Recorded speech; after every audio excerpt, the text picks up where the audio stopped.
Salut les amis, je vous lis La pêche aux doigts de sorcière de Béatrice Rouet aux éditions Cascade avec une belle image de présentation. Collection Cascade. Béatrice Rouet, La pêche aux doigts de sorcière, illustration de Claude Delamarre, Rajo éditeur. Collection dirigée par Caroline Westberg.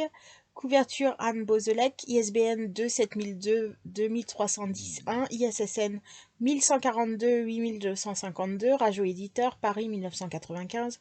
Tout droit de reproduction, de traduction et d'adaptation réservé pour tout pays. Loi numéro 49 956 du 16-7-1949 sur les publications destinées à la jeunesse. Pour Flo et Lulu, Marie, Pauline et Mathilde. Pour Phil et Nathalie, Nicolas et Foucault, et aussi pour Marie et Jacques de Kéroulep à Belle-Île et leurs enfants. Une petite mouette. 3 touristes à l'étable. Je m'appelle Ludovic, mais tout le monde dit Lulu. J'habite à Belle-Île-en-Mer, c'est une île en Bretagne. Mon papa élève des chèvres et fabrique des fromages avec leur lait.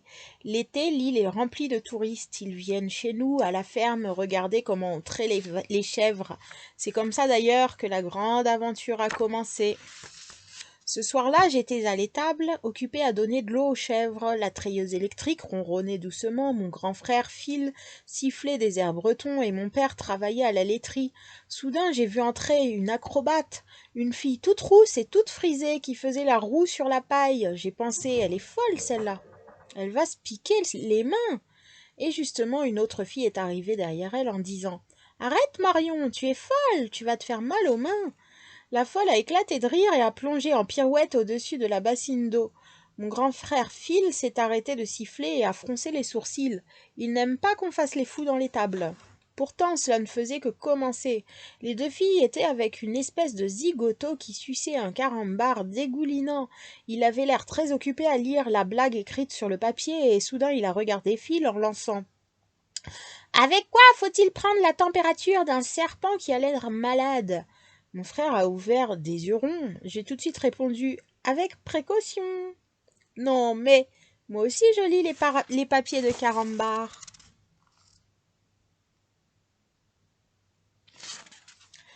D'habitude, les touristes sont un peu intimidés en pénétrant dans l'étable. Certains ont même peur des chèvres, mais ces 3 enfants-là semblaient tout à fait à l'aise. Pour les impressionner, je me suis mise à traire la généreuse. On l'appelle comme ça parce qu'elle a un pied avec 3 tétons au lieu de 2. Eh bien, il ne me regardait même pas.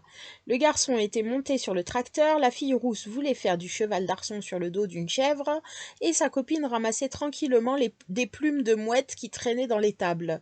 Ça m'a donné une idée. J'ai sifflé l'air de « J'ai du bon tabac ». 1 minute après, ma mouette était sur mon épaule. Là, enfin, ils ont réagi.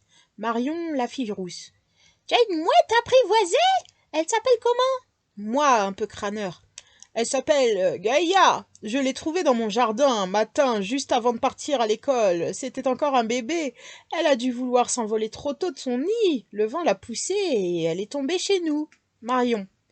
Elle n'était pas morte ? Moi, non, juste étourdie. Je l'ai mise au chaud dans la maison et je lui ai donné du pain trempé dans du lait. Ensuite, elle s'est habituée à moi, elle s'est apprivoisée. Alors je l'ai dressée. Le garçon. Tu l'as dressée à quoi ? À dormir dans ton lit ? Moi, mais non, je l'ai dressée à m'obéir. Quand je siffle « j'ai du bon tabac », ça veut dire « viens me voir ». Au clair de la lune, c'est « on part en promenade ». Au clair de la lune, c'est « on part en promenade ». Et sur le pont d'Avignon, Gaïa, je pars sans toi, ça elle déteste. Ils me regardaient tous les 3 avec envie et admiration. Nous commencions à devenir copains. La faux-folle rousse a fait les présentations. Marion. Je m'appelle Marion, voilà ma cousine Pauline et le casse-pied qui dit des bêtises, c'est Nicolas, mon petit frère. Nicolas, en lui décochant un coup de pied. Casse-pied toi-même. Moi, vous êtes parisien ? Marion. Non mais tu rigoles, nous on est des gens du Nord, de l'île, si tu préfères. Moi. Et ici vous habitez où ? Au camping de Port Andro. Tiens, un peu d'animation. Mes parents ont une caravane et puis un zodiaque. Ils pêchent toute la journée.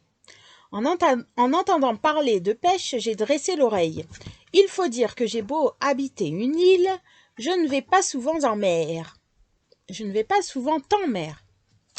À la ferme, il y a tellement à faire avec les chèvres. Alors bien sûr, moi je ne rêve que de ça. Les bateaux, la pêche, moi. Et dans votre zodiaque, on peut être beaucoup? Marion, oh oui, il est énorme. Moi, vous croyez que je pourrais venir avec vous? Marion, pas de problème. Rendez-vous demain au camping à marée haute. Allez, salut! Gaïa sur l'épaule, je les ai regardés partir à vélo. Marion pédalait en tête sur un superbe VTT flambant neuf et derrière elle, Nicolas faisait tout ce qu'il pouvait pour la dépasser. Pauline suivait tant bien que mal en criant « Attendez-moi !» J'ai remarqué que son panier était rempli de plumes de mouette. Le voleur de casier. Chapitre 2.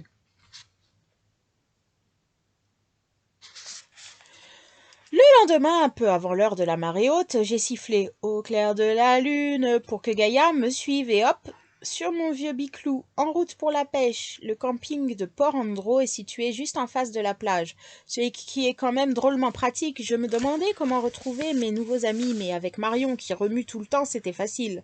Je l'ai repérée de loin, elle faisait les pieds au mur contre la paroi de sa caravane. Brusquement, sa maman est sortie, l'air furieux, et elle l'a grondé. Il paraît que les pieds au mur contre la tôle d'une caravane, ça fait un bruit du tonnerre. Je me suis approchée un peu intimidée. Au-dessus de ma tête, Gaïa piaillait comme une folle. Elle voulait le poisson qui cuisait sur le barbecue du voisin. Le papa de Marion et Nicolas l'a regardé d'un air amusé, puis il m'a souri. Le papa. Alors, c'est toi, Lulu? On t'embarque, Moussaillon. Prêt pour la grande aventure? Moi, oui, monsieur. Le papa. Appelle-moi Arnaud, ce sera plus simple. Tu as bien choisi ton jour. Nous allons participer à un concours de pêche organisé par les gens du camping. Hier, je suis allée poser des casiers, j'y ai mis de vieux bouts de poissons pourris pour appâter mes tourteaux. Les tourteaux, c'est des gros crabes de l'Atlantique. Et des araignées de mer. Si la chance nous sourit, peut-être même aurons-nous des homards. Je sens que ça va être grandiose. Nicolas. Papa, écoute, j'ai une devinette. Avec quoi prend-on la température d'un serpent? Arnaud. Je sais pas moi, avec un thermomètre. Nicolas. Mais non, voyons, avec précaution. Arnaud, bon public. De toute façon, ça m'étonnerait qu'on trouve des serpents malades à Belle-Île. Allez, en route, mauvaise troupe. Mettez vos gilets de sauvetage, nous allons embarquer. Le casier. Leur zodiaque était vraiment formidable, juste grand comme il faut, avec des roues pour le pousser sur le sable. Je me suis allongée à l'avant, le nez au-dessus de l'eau. À chaque fois que le bateau sautait, les embruns m'éclaboussaient. Quel bonheur! Mais Nicolas n'était pas content.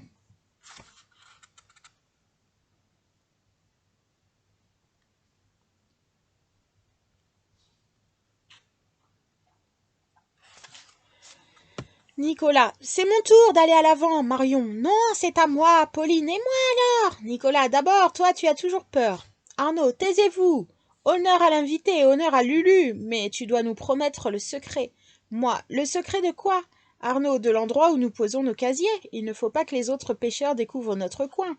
J'ai promis le secret, mais j'ai pensé qu'avec Gaïa qui tournoyait en criaillant au-dessus de nos têtes, nous étions facilement repérables. Au bout d'une dizaine de minutes, le bateau a dépassé la crique de Port-Maria et s'est approché d'un petit drapeau rouge qui flottait joyeusement.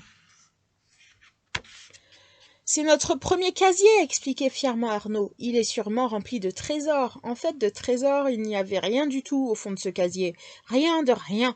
Même plus un vieux bout de poisson pourri. Arnaud a froncé les sourcils. C'est incroyable. D'habitude, on pêche toujours au moins un petit crabe. Nous avons continué jusqu'au deuxième casier. Sur le bateau, l'ambiance était tendue. Il fallait absolument ramener quelque chose au camping. Pas pour gagner de ce côté-là, c'était raté, mais pour l'honneur, quoi. Pauline s'est proposée pour le remonter. 4 paires d'yeux attentifs la regardaient. Peu à peu, le casier sortit de l'eau transparente. Vide, lui aussi. Arnaud a fait la grimace. Arnaud. C'est curieux tout de même qu'il ne reste plus un seul morceau de poisson au fond du panier. Normalement, nos appâts devraient être encore là. On dirait qu'ils ont été mangés par des animaux qui seraient repartis ensuite. Marion. Mais papa, ils ne peuvent pas repartir. Une fois qu'ils sont entrés par le petit trou du casier, les tourteaux sont prisonniers.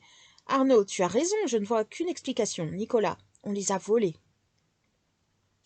Nous sommes repartis déçus et furieux jusqu'à la plage. Arnaud avait mis le moteur à fond et le bateau décollait comme un hors-bord. Malheureusement, ce n'était plus mon tour d'être devant. Pauline avait pris ma place et je crois bien qu'elle trouvait ça tellement fantastique de recevoir les vagues en pleine figure qu'elle en oubliait d'avoir peur. Sur la plage, une surprise nous attendait. Les autres pêcheurs étaient revenus bredouilles. On leur avait volé eux aussi le contenu des casiers. Ça discutait ferme autour des zodiaques. Un pêcheur, ça m'est déjà arrivé la semaine dernière. Il faut aller prévenir la police. Deuxième pêcheur, la police, tu plaisantes. Comment veux-tu qu'ils attrapent le voleur? Premier pêcheur, ils ont une vedette qui va sacrément vite. L'autre jour, j'ai fait la course avec eux et mon bateau. Deuxième pêcheur, ton bateau, laisse-moi rire, tu parles d'une barcasse. Avec ce genre de discussion, il n'irait pas loin. Et moi, j'avais une petite idée qui me trottait dans la tête, mais il fallait faire vite. Donc, le vieux pêcheur. Alors, j'arrête là. On verra pour la troisième partie ensuite. Bye bye. Prochain épisode après la récréation.